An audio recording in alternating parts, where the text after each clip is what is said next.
Bonjour tout le monde et bienvenue dans Mes Lectures, l'émission qui parle de mes lectures, manga, BD ou comics, avec toujours un tout petit peu de spoil si vous n'êtes pas à jour dans un titre en particulier ou que vous voulez mon avis sur un titre en particulier.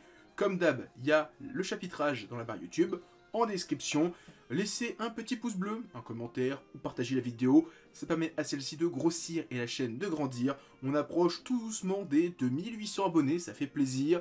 N'hésitez pas aussi à me suivre sur Twitter, Discord et Instagram, les liens sont dans la description. Et maintenant que c'est dit, on commence... Maintenant, vous connaissez la rengaine, 15 tomes de Conan, on en parle. Donc là, j'ai lu les tomes 60 à 75 sur 98, ce qui fait que il y aura encore 2 vidéos lectures sur Conan, les tomes 76 à 90 et les tomes 91 à 98. Peut-être que je m'achèterai les Magic Kaito et l'apprenti criminel et que j'en parlerai, je sais pas, peut-être, voilà. En tout cas, on va parler de ces 15 tomes, et alors, on va revenir sur un truc que j'ai dit au tout début de mes vidéos sur Conan, quand je parle dans les lectures, il se passe rien dans Conan.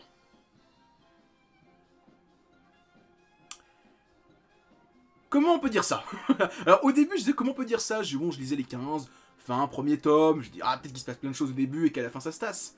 Je suis quasiment à 20 tomes, allez on va dire 23 tomes de la publication française, donc vraiment à jour, je suis quasiment à jour, je suis à ça. Et je comprends toujours pas qu'on puisse dire qu'il se passe rien dans Conan. Rien que là, dans 15 tomes, alors je peux dire qu'il se passe plein de milliards de choses à chaque tome, il se passe comme à chaque fois un petit truc, ou un tome sur deux, il se passe un petit truc, mais bon, faut gratter un peu le vernis, parce que, alors, on me l'avait dit, parce que ces 15 tomes font suite plutôt aux 15 tomes d'avant, donc qui sont l'arc de Kyr. Là, on va suivre sur un nouvel arc, dès le début on nous parle, en fait, Conan est averti par la FBI, on lui dit attention, les hommes en noir, ils appellent un nouvel agent, c'est un crack, il s'appelle Bourbon. Et donc, les 15 tomes sont sur Bourbon. Alors, c'est moins prenant que sur Kyr, parce que on en parle un tout petit peu de Bourbon, et c'est vraiment beaucoup plus discret que l'arc de Kyr, où on en parle tout le temps de Kyr, c'est vraiment un truc de ouf. Là, Bourbon, un peu moins, peut-être que dans parce que l'arc n'est pas encore terminé au tome 75, j'en parlerai un petit peu après, et je pense que peut-être que les 5 prochains tomes vont conclure cet arc-là. Et en fait, on a l'apparition d'un nouveau personnage dès le début, et alors c'est dommage, comme j'ai vu le film, je sais qui c'est.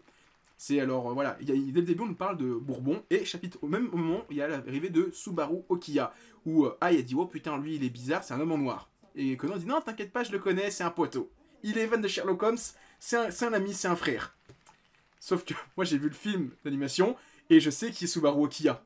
Ce qui fait que j'étais en mode, ouais, bon, toute la tension autour du fait que Subaru est peut-être Bourbon, ben, je connais la vérité, ce qui est un peu dommage. Après, un truc hyper intéressant, c'est que Akai, qui est supposé mort, réapparaît avec une cicatrice.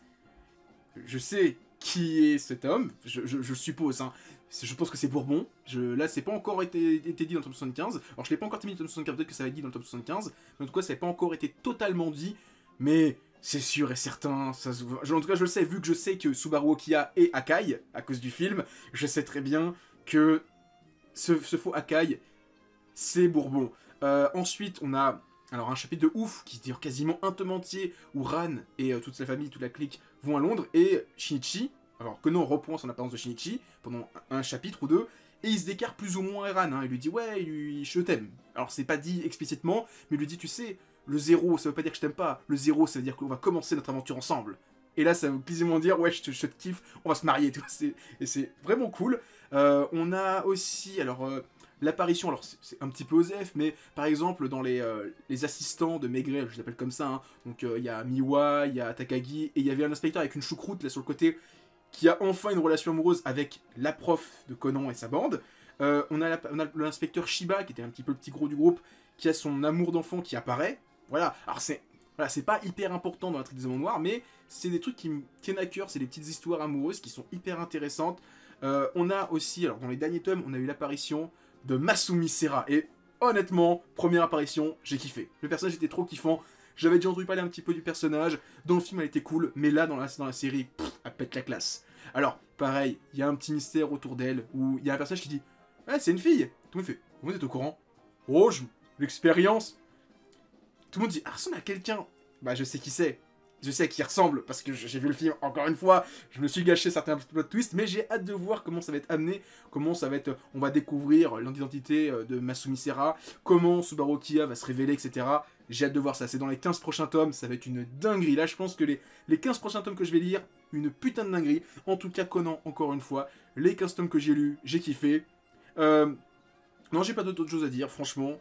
Une masterclass encore une fois. Il me reste encore 23 tomes, donc dans 15 jours, allez, peut-être pas le prochain, parce que le prochain lecture, il va y avoir 3 tomes, enfin, je vais pas avoir grand chose à dire, donc ça va être sûrement dans le prochain lecture, donc ce qui fait que dans 15 jours, à nouveau du Conan, et dans un mois, j'ai fini mon marathon Conan, ça fait plaisir. L'ère des cristaux, tome 11, putain, j'ai pas d'autre mot à dire, putain, ce tome, c'est une dinguerie. Alors, ça fait hyper longtemps que le tome 10 est sorti, pour moi j'ai l'impression que ça fait plus d'un an, enfin, pour moi le tome 10 est sorti avant le Covid. Donc déjà, j'ai l'impression que ça fait wow, une éternité, et j'avais quelques vagues souvenirs sur le fait que Phospho était parti dans la lune, etc. Ça part en méga couille. Phos, il est devenu, enfin, le personnage ressemble, ce que j'adore avec cette histoire, c'est que le personnage principal, au fur et à mesure de son évolution, elle n'est pas que psychologique, elle est physique, et le personnage, là, ne ressemble plus du tout à celui du tome 1, c'est hallucinant. Les dernières pages, quand en plus il y a une ellipse au poil, alors c'est bien, c'est que le manga joue beaucoup avec le fait que les personnages soient immortels. Des fois on dit oui, il s'est passé 200 ans, et tu dis waouh, mais comme ils n'ont pas changé physiquement, c'est hyper choquant. Et on nous dit oui, il s'est passé 200 ans, et tu vois Phos en mode... honnêtement, la fin du tome, quand Phos arrive et va défoncer les cristaux restés sur Terre, ça m'a fait un flashback de Anakin dans Star Wars 3, quand il fonce, enfin il avance sur le temple Jedi, avec la scène Tintin. J'avais cette musique là en tête où tu vois Phos en mode limite, il a une cape noire sur la tête et il va foncer, il va tuer les Jedi. C'était génial. Franchement, l'ère des cristaux tome 11, putain de dinguerie. Allez foncer dessus, c'est trop bien. L'ère des cristaux, c'est trop bien. Olympia qui close le tome 2. Alors j'ai fait une petite vidéo, alors je vais peut-être un petit pop-up ici, sur le tome 1. Donc c'est toujours de Mari Yamazaki, donc la maman de Thermae Romae, qui va avoir droit à une adaptation animée, alors je crois courant 2022. Ça va être génial. Si l'animation est de qualité, et je parle pas de la qualité, on va dire, de l'adaptation de cette série, qui est pas mauvaise, mais vraiment très spéciale, ce qui fait que je pense que ça a rebuté beaucoup de gens. J'en avais parlé dans ma vidéo où c'était en mode pâte à modeler, ce qui assez dérangeant, on va dire, dans le sens où c'est pas l'animation japonaise classique telle qu'on l'entend, où c'est juste du 2D classique. Donc on est toujours cette histoire de isekai, ou enfin isekai entre guillemets, parce que le héros change pas de monde mais d'époque, où un peintre, un potier de la Grèce antique se retrouve au JO de 1964 au Japon, et là il fait la rencontre d'un artiste japonais, typique de l'époque, qu'on appelle un mangaka, et l'un des plus grands de son époque, un certain Osamu Tezuka. Donc on voit en plus sur la couverture, c'est génial, l'histoire est cool, mais alors, ce que je remarque, alors je reviens là-dessus, ce que je remarque par rapport à Thermae Romae, c'est que l'auteur prend beaucoup plus de temps pour raconter les histoires, c'est qu'on est vraiment sur les arcs narratifs, où là le héros part à une époque, il rencontre Osamu Tezuka, il se passe des choses, et il revient. Là où dans Thermae Romae, au début on avait vraiment un chapitre, un voyage, il revient, il se passe un truc, il revient. Point barre. Et là on prend beaucoup plus de temps en fait sur le voyage dans le temps, où il reste pendant très longtemps, il voit plein de choses, et il revient, et il montre les conséquences. Là où dans Thermae Romae, c'était vraiment « Oh, pourquoi on n'a pas des glaçons dans les sources d'eau chaude ?» Isekai. « Oh, ils ont des glaçons, les japonais, c'est trop bien !» Il revient, et il installe le truc. Point, fin du chapitre suivant. Et on recommence à l'infini, alors c'est une connerie ce que j'ai dit, jusqu'au tome, la moitié de la série, où on est sur un méga arc narratif. Mais là, on est beaucoup plus... L'auteur, en fait, prend beaucoup plus son temps sur chaque histoire, et c'est vraiment plaisant. Elle ne rentre pas, celle de mon mari, tome 4. Waouh. Ce tome-là, alors il est marqué pour public averti, je crois que tous les tomes le sont, mais celui-là était plastifié par rapport aux autres tomes que j'avais, et il est ultra dur. Je trouve que chaque tome est de plus en plus dur, mais celui-ci, en particulier, je le trouve extrêmement dur. Tout le passage où en fait l'héroïne, après avoir quitté son emploi de prof, passe plusieurs années en mode chômage, à une loque humaine, elle est en mode dépression nerveuse, elle a plus goût à rien. Et voilà, Asie, j'aimerais bien avoir un enfant. Le souci, c'est qu'elle ne rentre toujours pas celle de son mari. Ça la fait chier, ça la perturbe. Et les passages où ils essayent, et il y a du sang partout, et c'est pas, voilà, c'est pas gore, mais tu vois juste une scène vue du dessus, le lit, et tu vois maculé de sang. C'est... waouh, j'ai soupiré, j'ai dit, waouh, non, ça c'est... Non, je vais avancer un petit peu, là, je vais pas rester sur ce qu'il raconte, là, ça... C'est dur. Clairement, c'est dur. Et quand t'as... Il y a un truc encore plus dur. Alors moi, ça m'a vraiment choqué. C'est qu'il y a... Bon, il y en a un chapitre plus loin. La mère, l'héroïne, lui dit, viens, on va voir tes beaux-parents, pour s'excuser. Elle comprend pas, elle y va, elle dit, ouais, excusez-moi, ma fille, elle est défectueuse, elle pourra pas vous faire de petits-enfants. Et la scène, en fait, il y a rien de violent, mais la violence... Enfin, physiquement, hein, je parle physiquement, il n'y a rien de violent, mais verbalement, le juste, ma fille est défectueuse, waouh, ça m'a fait mal. Pour elle, j'ai dit, ouais, mais c'est horrible ce qu'a dit sa mère. Et ça m'a fait pas mal penser au manga Excellent Voice, où il y a une scène, pareil, où on voit le flashback de la mère de la fille qui est sourde, donc de l'héroïne, où elle dit, où en fait, on voit ses beaux-parents qui disent, ouais, votre fille, là... elle est nulle, elle nous a fait une petite fille qui est sourde, elle est ratée, etc. Elle a fait n'importe quoi. Il l'abandonne, il y a même le divorce. Et alors je me pose la question, est-ce que c'est vraiment aussi dur le mariage au Japon? Parce que c'est vraiment, vous avez fait un enfant qui est autiste, on ne veut pas casser vous, quoi. On divorce, si vous gardez le gamin avec vous, nous on n'en veut plus. Si c'est comme ça, c'est chaud, c'est vraiment chaud. Donc ouais, elle ne rentre pas celle de mon mari, la couverture est sombre. Comme l'histoire. Là, l'histoire est vraiment très très dure. On est vraiment monté, pour moi, d'un cran en termes de violence verbale. The Fable, tome 2. Alors, j'ai vu que récemment, une news est apparue au Japon par rapport à ce titre. Alors, on aura 22 tomes. Mais il y a une saison 2 qui apparaît qui commence au Japon, que j'allais dire apparaît, qui commence au Japon, ce qui fait que on n'est plus vraiment sur une série de 22 tomes, mais de 22 tomes plus je ne sais pas combien. Toujours aussi cool. Et clairement, ce que j'ai dit dans ma vidéo sur le tome 1, ça méritait un tome 2, et clairement avec ce tome 2, ben, j'accroche un peu plus. Là j'avoue que j'aurais eu les 2 premiers tomes, j'aurais surkiffé là, le passage où ben, le chef Yakuza lui dit « Allez, viens bosser pour moi, là, va tuer des gens pour moi !» Et il y a une grosse tentation, et il casse la gueule aux gens, c'était cool. Alors j'ai bien aimé aussi le passage, excusez-moi j'ai oublié son nom, c'est Yoko, donc l'héroïne, qui se fait embarquer par un des membres des Yakuza du coin, et dit « Ouais, il veut la draguer », et que l'autre il finit dans les chiottes en train de vomir. Je trouvais ça génial. Et bah, on a aussi, alors, excusez-moi, je dis pas sur la couverture, il était sur la couverture du tome 1, le héros, Fable, achète un animal de compagnie, et donc c'est un petit perroquet qu'il appelle Lieutenant, trop cool, et j'ai hâte de voir ce perroquet évoluer au fur et à mesure des tomes, parce que déjà le personnage est cool, le petit perroquet il est trop cool, donc j'ai hâte de voir la suite. En tout cas, Fable, trop bien, je vous conseille. Shine au tome 12, alors encore une fois, petite news, j'ai vu un truc passer. La série se termine prochainement au Japon avec 22 ou 23 tomes, ce qui fait qu'on est déjà à la moitié en France, avec un titre, entre guillemets, shoujo, mais qui pour moi est un shonen pure souche. Là, le tome est cool. Clairement, il est cool. Là, on a un gros flashback sur... j'ai plus son nom, c'est le père de l'héroïne, dont j'ai oublié le nom, excusez-moi, je crois que s'appelle Miyuki. C'est un rapport avec la neige, donc c'est un truc comme ça. Mais excusez-moi, j'ai plus son nom. Je sais plus, j'ai oublié son nom. Où on découvre un truc par rapport au père que il s'est un peu embrouillé avec une meuf hyper importante sur Paris et que depuis il veut plus faire la Fashion Week de Paris. Ce qui est un petit peu compliqué pour évoluer dans le monde de la mode. Comme quoi c'est vraiment un monde cloisonné où tout le monde se connaît et si tu fais chez quelqu'un, t'es grillé jusqu'à la fin des temps. Mais en tout cas, Shine c'est toujours aussi bien. On aborde dans ce tome là, il y a toujours la relation d'amour entre... C'est Shiyuki, hein, je crois que c'est Shiyuki, c'est marqué là. Shiyuki et Kyuto, où Shiyuki commence clairement, alors ça tu le voyais, hein, mais là clairement elle dit à quelqu'un, désolé, j'ai un amoureux. Et juste après elle va voir Ikuto. Voilà, je suis pas devin, mais clairement là elle a un crush sur le héros. Ça se voyait depuis très longtemps, mais là clairement elle est en train de le dire, elle le dit officiellement. Bon, elle l'a pas encore dit officiellement au héros. J'espère que ça y est, ils vont peut-être... Bon, clairement, ils vont finir ensemble à la fin de la série, mais est-ce que ça va commencer avant la fin de la série? J'aimerais bien, mais donc, ce que je voulais dire, c'est que donc à la fin de ce tome, on commence à aborder un nouvel arc, encore tournoi shonen, où là, le héros va devoir participer... Alors, je vais dire le modèle exact, le mot exact, c'est il va participer au showroom collectif. Donc, encore une fois, compétition, faire la meilleure collection, le meilleur défilé, ça va être génial. Ça va être comme...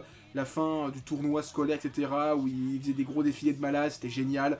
Là, c'est la même chose, ça va être trop bien. Et donc, je pense qu'ensuite, on va partir sur la Fashion Week de Paris. Ça va être trop bien, ça va être génial. Shine, je vous conseille toujours autant.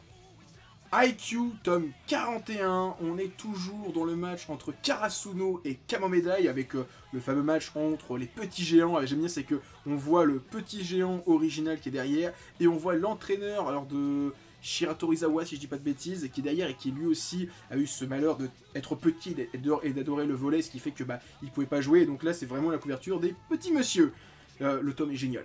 Encore une fois, le combat entre Hinata et donc j'ai oublié son nom, excusez-moi, le petit, c'est marqué ici, Korai Oshiumi, génialissime. Et les dernières pages du tome sont affreuses. Alors pas dans le sens affreuse, elles sont mal dessinées, elles sont mal racontées. Non, c'est affreux dans le sens où Hinata, la fièvre, on lui dit, la compétition c'est fini. Et la scène où Hinata est en train de chialer, clairement j'ai pleuré pour lui, et c'était triste, mais d'une tristesse, putain, et il reste plus que 4 tomes. Voilà, avec you, on est à 4 tomes de la fin. Dans un tome, on va battre le record français, si tu pas de bêtises, de la série de sport la plus longue publiée en France. Alors peut-être que Angel Voice, je verrai pour le prochain tome si Angel Voice est plus long. Pour moi, Angel Voice ne fait que 40 tomes, mais j'ai un doute. Mais en tout cas, on arrive bientôt à on va bientôt avoir la série de sport la plus longue publiée en France, avec IQ, il reste plus que 4 tomes. Et on va arriver sur vraiment un arc de ouf. Hein. Les 4 derniers tomes, c'est un arc de malade. J'ai hâte de le relire. Parce que les 4 prochains tomes, masterclass de A à Z. Voilà, j'ai que ça à dire. On reste sur Shuzo Oshimi. Je me suis acheté l'artbook Femme Fatale qui est sorti en Angleterre il n'y a pas très longtemps. Ce qui fait que pour 25 €, je l'ai eu. Alors, je sais que si tu vas sur un site d'import japonais, tu peux l'avoir pour pas très cher non plus. Mais je me suis dit, quitte à avoir un artbook, souvent c'est des objets comme de bonne qualité, quel que soit l'éditeur, je préfère avoir un truc en anglais parce qu'au moins je peux comprendre s'il y a des interviews. Pas de chance, il y a juste une zone de texte dans tout le bouquin qui est là, qui fait à tout casser 10 lignes. Donc, bon, c'est un peu dommage, mais après voilà, l'artbook il est de très grande qualité. Alors il est classé, il y a plus toutes les œuvres de l'auteur. On a Les Fleurs du Mal, on a Happiness. Alors c'est dommage, c'est pas par ordre chronologique. J'aurais bien aimé voir l'ordre chronologique des séries, voir l'évolution de son trait. Parce qu'on commence avec ces séries quasiment les plus récentes, hein, parce que on est direct sur voilà, les fleurs du Mal, ça a même pas 10 ans. On a voilà, Happiness, ça a quelques années. Après on part sur des trucs beaucoup plus anciens et malheureusement jamais sortis en France, hein, ces trucs-là qui ont l'air d'avoir au moins 15 ans. Et après, on revient sur ces titres les plus récents, notamment Dans l'intimité de Marie, qui est sorti chez Akata, et on finit par la masterclass Les Liens du Sang. Attendez, j'ai une meilleure image. Les Liens du Sang, je sais pas si vous verrez bien, tac, voilà. Super bouquin, alors il y a je sais pas, il y a pas combien de pages, il dit 126 pages, un peu plus de 126 pages. Voilà, franchement, ça m'a fait plaisir, je voulais me le prendre. Un petit bouquin, voilà, je voulais au moins un artbook de Shuzo Oshimi, c'est fait. Voilà. Je vous conseille, alors c'est disponible sur Amazon, vous l'avez pour 25-30 €, ça arrive gratuitement déjà, parce que Amazon, il n'y a pas de frais de livraison. Bon, c'est le bouquin est en anglais. Moi, je le trouve de bonne qualité. C'est pas, je pensais que ça serait vraiment de la merde parce que les anglais souvent, ils font un peu de la merde parce que voilà, ils s'en foutent des mangas. J'abuse un petit peu en disant ça, mais voilà, vous m'avez compris par rapport en France où les éditeurs quand ils font un artbook, ils mettent tout leur sang dedans. Je sais pas comment les Anglais le font parce que souvent le papier est des fois un peu merdique. En édition, des fois, ils font des éditions sans surcouverture parce qu'ils s'en foutent un peu. Nous en France, on a la culture des surcouvertures alors que c'est un truc ultra chiant à faire d'après les éditeurs. Mais en tout cas, voilà, le petit artbook de Shuzo Oshimi, ça fait plaisir, je vous le conseille. Les Liens du Sang, tome 9. Wow. Shuzo Oshimi, tu me fais un tome de 200 pages et quelques, hein, parce il est bien fat celui-là, il fait 240 pages. Il est vraiment fat le tome. Tu le finis en un quart d'heure. Et du début jusqu'à la fin, t'es pas bien. Là, ça commence avec déjà la mère qui avoue qu'elle a poussé son neveu, son neveu d'une falaise. Donc déjà, la famille, ça pète un câble pour tout le monde. Le héros, il est en mode « Ah, c'est bien, ma mère est plus là, mais en même temps, putain, ma mère elle est plus là, ça c'est horrible. » Et tout le passage où... il y a tout un passage où le héros, il pète un câble un petit peu parce que sa mère est plus là, donc il est content parce qu'il va pouvoir revivre, mais en même temps, il culpabilise parce qu'elle est plus là. Il y a son père qui pète un câble aussi, il ne ressemble plus à rien. Et le moment où la police fait la reconstitution, là le héros il commence à avoir des PTSD, ça devient n'importe quoi. Et le dernier chapitre, où le héros se souvient d'un passage de son enfance, j'avais des frissons pendant tout le chapitre. Le passage où la mère balance le héros, J'ai fait non mais c'est pas possible, là c'est une hallucination. Et là je suis en train de me dire merde, est-ce que c'est le héros qui hallucine ou est-ce que ça c'est... Enfin, j'ai pété un câble. Et surtout que la fin du chapitre, enfin du tome, revient au début de la série. Si la série s'était terminée là-dessus, ça aurait été une dinguerie. Il reste encore quelques tomes, je sais pas combien il y a de tomes au Japon si la série est terminée, mais là les prochains tomes vont être une dinguerie. Et je suis limite en train de me poser une question.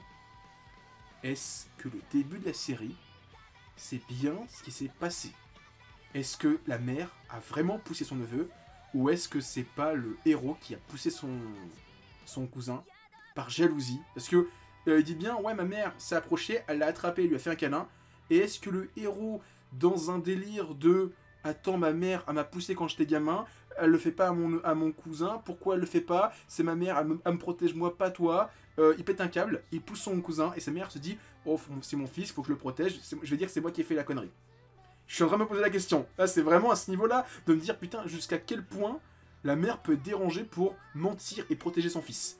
Là, j'en arrive à ce niveau-là, hein. Et génial. Et alors, pareil, c'est un petit bonus, ça n'a rien à voir avec l'histoire, mais les dernières pages où en mode album photo, où on voit les photos de la mère qui sont toutes coupées, génial. C'est vraiment... Ça rajoute un petit peu de frisson à ce tome qui est déjà glaçant. Et on finit par le manga qui a été adapté par Netflix la semaine dernière, Valkyrie Apocalypse, ou Record to the Apocalypse, ou Record, je sais plus quoi, Ragnarok, si je dis pas de bêtises. Alors, il y a eu une petite vague de vues et de commentaires sur la vidéo que j'ai faite il y a 2 ans maintenant, où je parlais du tome 1 qui était sorti chez Kiun. Et bah voilà, l'animé a eu un petit succès qui a fait qu'il y a beaucoup de gens qui sont intéressés au manga, qui n'a pas avancé des masses de plus. Hein. En 2 ans, on a eu 8 tomes. Alors, je sais qu'au Japon, ils sont au tome 9 ou 10. Donc, dans ce tome-là, on a commencé le 6e combat, donc on approche déjà de la moitié, qui oppose alors Shiva. Et alors, côté humain, j'ai oublié son nom, excusez-moi, et ça va me revenir. Non, je ne l'ai pas, mais je crois qu'il s'appelle Raiden ou un truc comme ça. Tabemon Raiden, qui est censé être le plus grand sumotori de l'histoire. Alors, même s'il n'a pas la dégaine d'un sumotori classique, dans le sens gros monsieur, voilà, qui fait des grosses claques, mais il a des putains de mains. À un moment, il y a une scène où il pose sa main sur une main de sumo, et que tu vois que sa main elle fait 2 fois plus elle est 2 fois plus grande qu'une main humaine normale de sumo. Ça va être cool. Là, le combat, alors, il a à peine commencé dans le tome. Hein. Ça commence en mode combat de sumo. Et j'ai bien aimé quand le combat commence, on me dit oui, le sumotori, cet art japonais, cet art martial ancestral qui a 2000 ans d'histoire. Dans son histoire, le sumo a plusieurs techniques de combat. Par contre, la technique là que fait le héros, ça ne fait pas du tout partie du catalogue du sumo. Et il fait 2 gros coups de pied sautés en mode catcher. J'ai halluciné, je dis mais c'est quoi? Ça commence comme ça. Et ça va être une dinguerie. En plus, on nous dit déjà que le héros, il s'est toujours retenu, qu'il va développer toute sa puissance, que Shiva, c'est le dieu de la création, de la destruction. Ça va être une dinguerie. Et alors j'en parle tout de suite parce que c'est à la fois un petit hommage, ça m'a vraiment surpris. C'est dès le tome chapitre 1, dès qu'il y a eu la mort de... Alors j'en parle pas tout de suite, mais je vais en parler. Le tome commence avec la fin du combat entre Jack et Hercule. Jack a gagné. Et j'ai bien aimé le passage où tout le monde jette des trucs sur Jack en disant « Oh, t'es qu'un connard, t'aurais dû mourir !» Et Jack dit « J'aimerais tellement vous revoir, monsieur Hercule. » J'ai trouvé ça tellement beau. Le pire connard, grâce à Hercule, il a commencé à avoir un début d'humanité. Et ça, c'est vraiment cool. Et après ça, on nous montre l'un des futurs combattants du Valkyrie Apocalypse, qui s'appelle Soji Okita. Si je dis pas de bêtises, hein, c'est ça, Soji Okita, qui était l'un des membres du fameux groupe Shinsengumi. Et il ressemble beaucoup au personnage qu'il y a dans le manga Shirulan, qui est sorti en même temps que le tome 8, chez Mangetsu, qui raconte l'histoire du Shinsengumi, et le personnage est un copier-coller de celui qui est dans ce manga. Et j'ai dit, mais attends, est-ce que c'est parce que c'est dans le même magazine? Mais en fait, c'est surtout parce que c'est par le même scénariste. Ce qui fait que Shirulan et Record of the Apocalypse, enfin Valkyrie Apocalypse, sont dans le même univers. Ça me fait mourir de rire. Alors, c'est pas un spin-off, parce que ce manga est sorti il y a déjà 10 ans au Japon, il y a 29 tomes, donc c'est plutôt celui-là qui est un spin-off, mais je vois ça plus comme un hommage. Voilà, l'auteur qui incorpore un personnage d'une autre histoire dans son histoire, sachant que, voilà, Soji Okita aura un combat, et puis basta. J'espère qu'il le gagnera, parce que, vu ce qu'il fait dans le tome 2, j'ai envie de le voir gagner dans ce combat entre les dieux, mais, en tout cas, vraiment cool, j'ai hâte de voir son combat, j'espère que ce sera le suivant, parce qu'on nous l'introduit, j'ai envie de voir le combat suivant, et On a Bouddha aussi, Bouddha qui est là. Alors Bouddha, je sens que ça va être parce que c'est un combattant côté des dieux, mais il est en mode moi j'aime bien les humains, donc qu'est-ce qu'il va pas faire j'abandonne. Il se casse. Une défaite pour les dieux comme ça gratuite. Ça serait génial qu'il fasse ça. Là, franchement, je vends. Vendu. Là, s'il fait ça, Bouddha, il leur fait un gros fuck et dit moi je suis pour les humains, cassez-vous, allez, démerdez-vous maintenant les dieux. Ça serait génial. Voilà. Valkyrie Apocalypse. C'est trop bien. Alors, je parle vite fait de l'animé. Alors, j'ai pas tout regardé encore au moment où je tourne cette vidéo, il me reste quelques épisodes. J'ai vu l'affreux passage entre Zeus et Adam. Je crois que c'est l'épisode 7 ou 8. C'est vraiment la fin du combat. Le reste de l'animé n'est pas comme ça, heureusement. Mais c'est vrai que ça vole pas haut en termes d'animation. Après, c'est surtout que le manga est tellement puissant en termes de dynamisme, en termes de mise en scène, que c'était compliqué. Et c'est dommage. Mais avec plus de budget, je pense qu'il aurait pu faire un truc de malade, mais le problème c'est toujours l'argent, comment on répartit l'argent, les animateurs, parce qu'avec un staff digne d'un Dragon Ball Super, les films, Broly, hein, une dinguerie, ça aurait été une dinguerie l'animé. Le problème c'est que voilà, il n'y a pas le budget, pas les employés nécessaires, pas les animateurs qu'il faut, et on a un truc qui est correct, avec quelques passages des fois pas ouf, mais ça se regarde. C'est vraiment, il y a vraiment que le passage entre Adam et Zeus que j'ai vu pour l'instant, qui était vraiment la plus grosse escroquerie de tous les temps, en mode PowerPoint, où on fait vraiment des transitions à la con. J'ai pas trouvé ça très cool, mais voilà. Rabattez-vous sur le manga, de toute façon, alors on m'a dit qu'il teasait à la fin le prochain combat, donc celui entre Jack et Héraclès. Vu comment le manga avance, s'il y a une saison 2, ça sera pas tout de suite. Et, alors, je vais aussi en parler avant de finir. J'ai toujours dit, hein, entre potes, ils auraient dû faire une série d'OAV. Le manga avance, ils finissent un combat, on fait un OAV. Grosse qualité, grosse technique, etc. On en fait un tous les ans, tous les 2 ans, ça aurait été une dinguerie. Ils veulent faire une série, pourquoi pas, mais le problème c'est que les fans ils vont avoir une saison de 12 épisodes tous les 3-4 ans parce que le manga, il faut qu'il avance un petit peu, et je pense que le public va disparaître au fur et à mesure pour l'animé, mais pour le manga, continuez à lire le manga qui c'est Ki-un, grosse dinguerie.